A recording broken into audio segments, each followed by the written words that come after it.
We seem to have found ourselves in a mansion. I'm Meek Nomicon, and welcome to the heart of the blizzard. Are you ready? This will hurt for a moment, but the relief will come after. Ah! Easy, easy. Again, this is still just warm water, but given your body temperature, this will melt the ice formations. But the wounds they were causing will open up when they do. The strange werebeast growls lowly. His teeth glint in the light of my lantern. I pay little mind as I continue talking through my work. Well, the good news is, if you trust me enough to heal you, you probably won't eat me, right? I'll be dressing the wounds now. Your body temperature means blood will not flow as freely, which is the opposite of what we want, given we want the healing process to go by as quickly as possible. As such, I'll prepare these dressings to provide some warmth to the areas, amongst other things, to promote healing. It's quick, simple work. I almost find it meditative. I hadn't noticed when he stopped growling at me, but when I do, I notice that he has been watching me as well, with curiosity, caution, or some other underlying emotion I couldn't tell. Either way, I pretend that I don't see him watching me. The moment I move to look up at him, he then quickly looks away, which is just about the reaction I expected. He doesn't seem skittish, just guarded. I try to give him a warm smile, though this prompts no reaction. There, we're finished, and here you can use this. The magic on this should last for quite a long time. I drape a heated blanket over him. Now, would you care to join me for dinner? It's not much, but it should suffice for a meal. Come now, weren't you just threatening to eat me earlier? Surely you're starving. I have enough for the both of us. Are you sure? I mean, I'm pretty sure the Werebeast needs like triple the amount of food we do at minimum. The Werebeast cranes his head and watches me open up some containers from my bag. Ice cubes, good doctor? Oh damn, Werebeast can actually talk? Concentrated soup. It keeps well in this weather. Now, would you like to join me? I melt down some more fresh snow from the kettle. The Werebeast seems interested as I use magic to heat it up. That's convenient. What are you using as a conduit? Yourself? Ah, the gloves, actually. It's quite the rage all these days.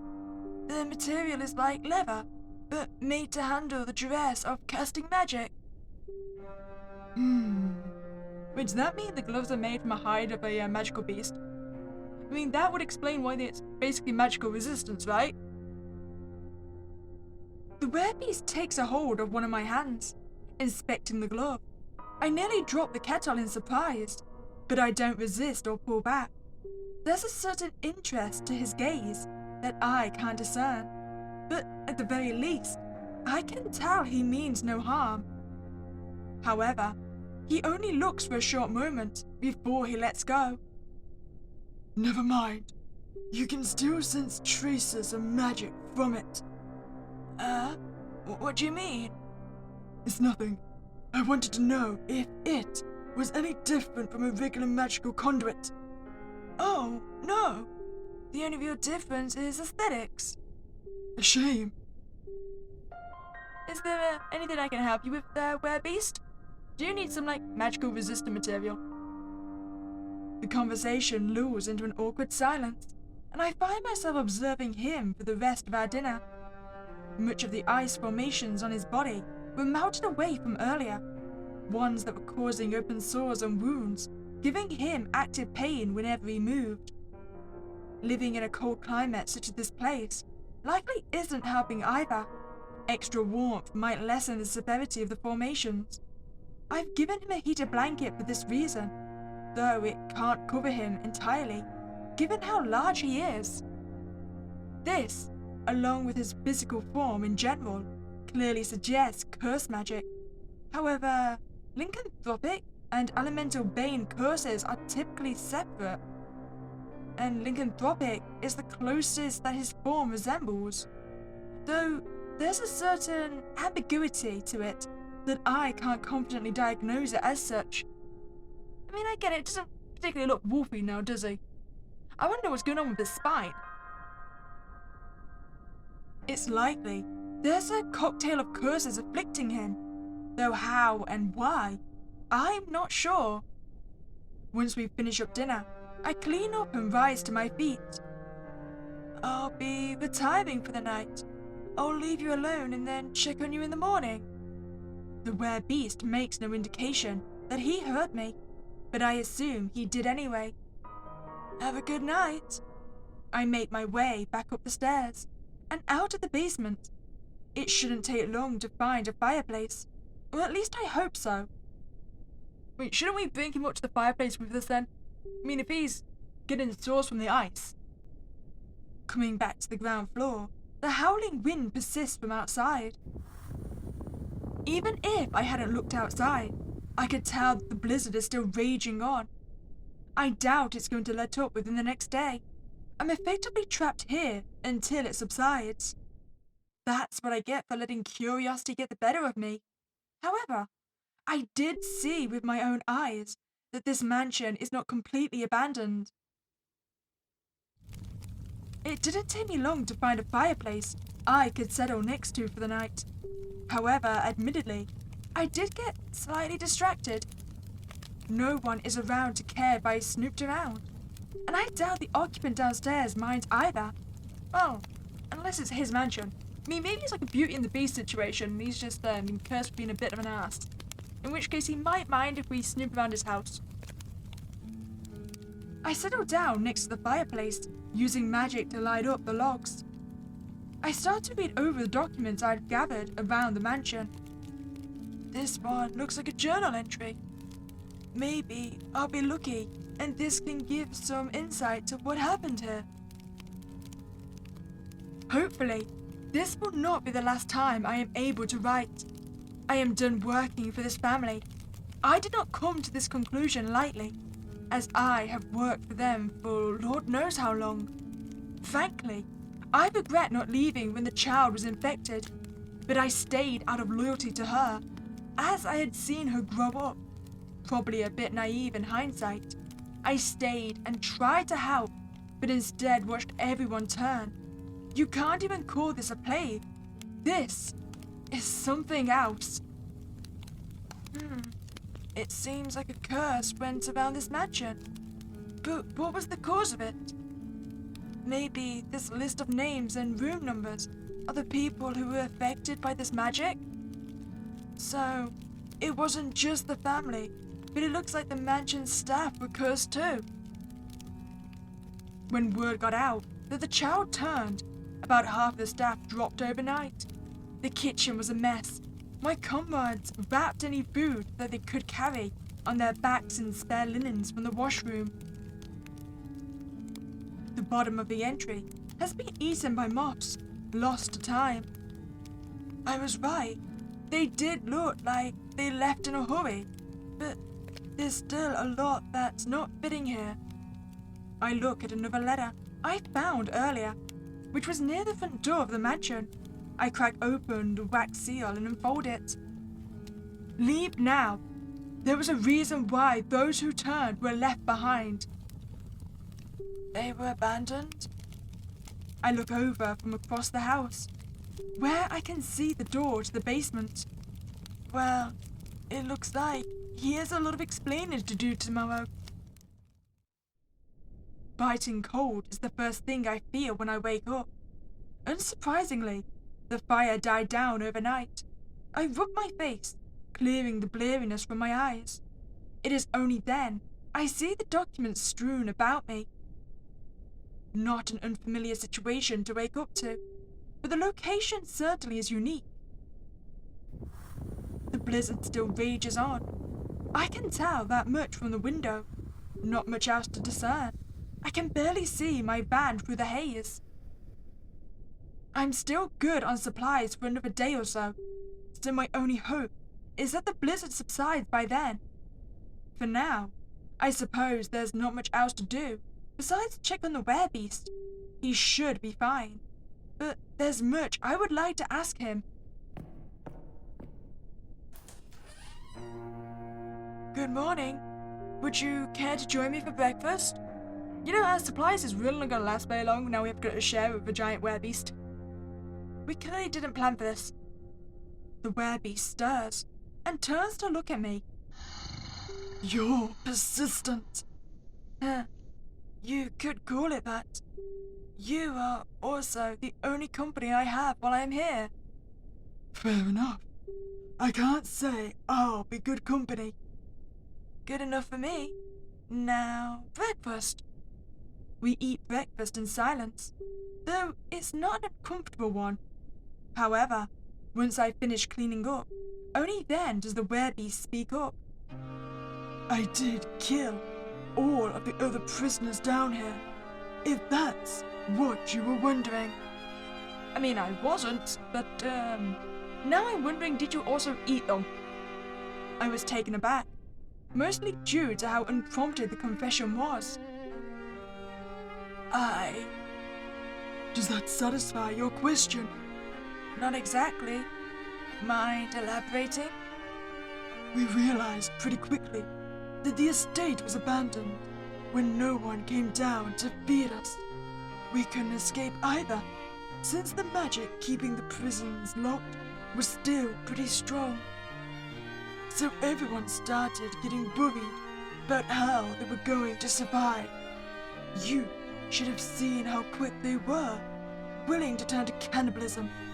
It was disgusting. Anyway, I ate all of them. It's not like I wasn't getting hungry myself.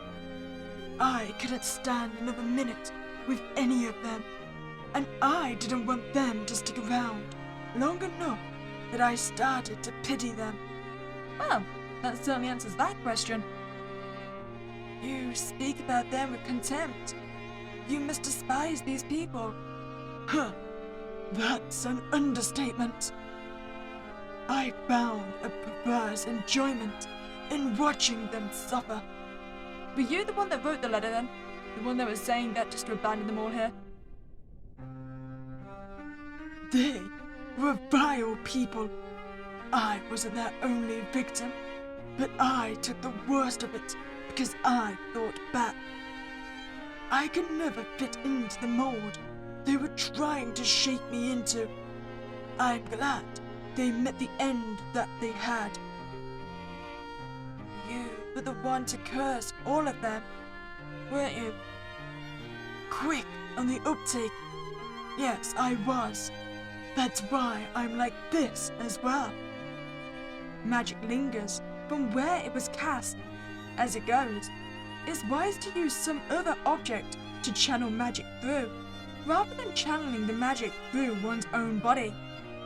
Oh, so is that why you were so curious about the gloves then? A horror story children would be told when they first start learning magic is when a man died from essentially cooking himself alive from frequently using fire magic from his hands and mouth. Oh god damn, that's a brutal way to perish. This would explain the cocktail nature of the Werebeast curse, and why the conditions of how it works are not so clear-cut. The lingering magic from cursing every person eventually built up to be its own fully fledged curse, rather than be some minor inconvenience. Why didn't you use a conduit? You don't seem the type to use magic in such a risky way without reason. You know that it's easy to trace magic from its source, much like the ballistics of a gun. I learned it's much harder to trace when you use your own body to channel magic. Okay, so I can understand the logic. You didn't want to get caught and arrested for your crime. But this is hardly a better situation, right? I mean, either you're going to be a prisoner of people or a prisoner of your own curse. It worked, didn't it? They never did figure out who was behind all the cursings. That's novel.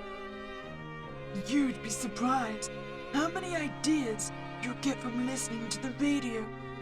I wasn't allowed to listen to it when I was younger, but I snuck one in my room, and I would listen to it when I had the chance. You weren't allowed the radio? I wasn't allowed many things, good doctor. Even as an adult, I could not act as my own person. The only time I was allowed to leave the house was to meet with a man who fancied me, arranged by my parents. I cursed him too, by the way.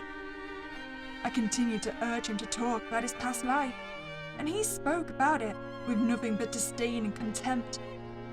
I began to realize that his actions were one of desperation and an attempt to seize control of his life. I pour him a cup of tea, and I stared while we were talking, and he holds it awkwardly in his large claws. I have one more thing to ask. Not like I can object. You can. I am being quite nosy after all.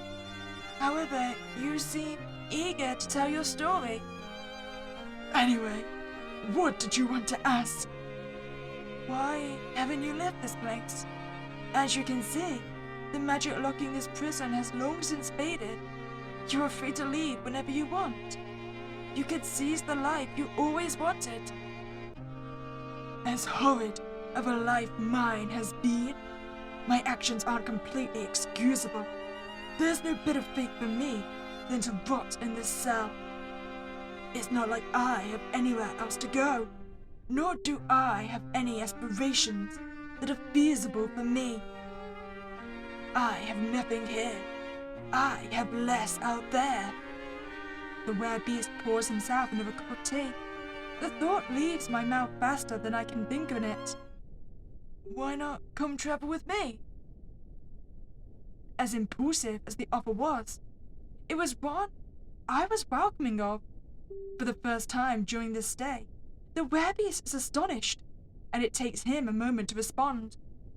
I mean, is that not going to cause any issues? I mean, if we can actually sense that all the curses and amalgamation of everything he's cast, surely other people are going to be able to tell it as well, right? What? I'm a traveling doctor. I do not have one other person that will soon travel with me. However, neither of us would mind an additional companion to join us. We have the means to support an extra occupant or two. If you wanted a fresh start, with no one to judge you, why not in a strange land with some strangers? How bold and dangerous. You know what I've done. What makes you think I won't stop at just that? Have I done anything to draw your ire? What if you will? I could leave my past behind. But if you're here, wouldn't it be important to consider how I could harm you?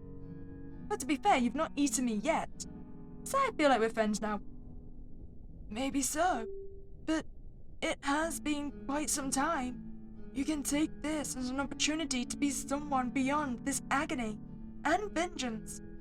You could be your own person. The Werebeast doesn't respond. He puts down his cup, and I collect it from him. I'll give you time to consider the idea. You're not obligated to choose one way or another, and I would be fine with whatever you decide. I stand up and ascend the stairs.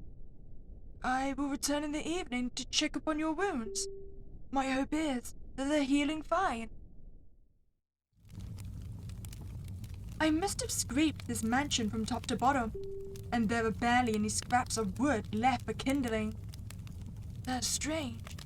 I could have sworn that there would have been more bones laying around, based on our talk this morning. Maybe he ate them bones and all. I mean, he seems big enough. There are less corpses than the names of the people who were cursed. And comparing the dates of the letters up to now, the Werebeast would have starved to death. But he didn't. He is not trapped here, as I am able to come and go as I please. He can too. I walk back into the basement with less kindling this time. The Werebeast is staring at the flames with his back to me. Have you ever taken something back that was stolen from you? Well, I did find out that some of my tools were stolen the other day. But then I realized that whomever took them probably needed them a lot more than I did at the moment. I mean, maybe. Or potentially they just wanted to sell them. Which, sure they might have needed the money, but still, it's not very fair to you, is it? I was able to buy some new ones at a little shop one town over from here. The Werebeast is silent. Only the sounds of the wood crackling in the fire can be heard. It feels like before I even took this form, I had to find a way to survive. I wish I did not have to eat them. So, let's say that you did eat all of those people. He quickly turns to me, head craning at an almost unnatural angle. I did. No, you did not. There are no hidden bodies stored anywhere within this mansion. I've swept it from top to bottom, gathering firewood. You think it just appeared out of thin air? And you haven't eaten me yet, and you won't. But I cursed all of them. And who's to say that I won't do that to you too? You haven't done that yet either. You can't change the past, but you can come with me. And do what I'd better use as a last piece of furniture in this mansion. Come with me anyways. You can't just sit here and wallow for all eternity about what you should have done. That was your old life, and there's nothing you can do to change it. There's no one here to stop you. It would be like starting over. I set the firewood down and start to put the tools back in my bag.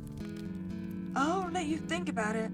Once the blizzard dies down, I'll be leaving. You're welcome to join me. I leave the Werebeast alone in the basement as the flames reduce to simmer. Wait, so the Werebeast didn't eat everyone else? What happened to them? I mean, if he definitely did curse them all. Morning rises once more, and blessedly, I still haven't succumbed to the cold. Better yet, it's quiet. Indeed, the fireplace is reduced to dying embers. The house no longer groans against the force of the wind. In fact, there is no howling wind at all. A look out the window ties it all together. With the blizzard gone, my van is in clear view. A little worried, but nothing a little menial labor and fire magic couldn't fix. I mean, is this going to be drivable conditions though? I mean, I know we said we can dig out our van, but I'm sure all the paths and roads are going to be snowed in. Before that, I should prepare breakfast. Now, where did I put my kettle? The door to the cellar creaks open behind me. I turn to look. Oh, wait, are you our Werebeast? You're a lot smaller than I remember you being. And I see a haggard individual with overgrown hair and a tattered cloak, threadbare from the stresses of transforming. They hold out my kettle in their bandaged hand and the heated blanket over their forearm. You forgot these. Ah, thank you. You can keep the blanket, though. You'll need it more than I do. About that, I made up my mind. You said you wouldn't mind an extra traveling companion, right? I'll be joining you. I hope you didn't plan on turning back on the offer. Of course not.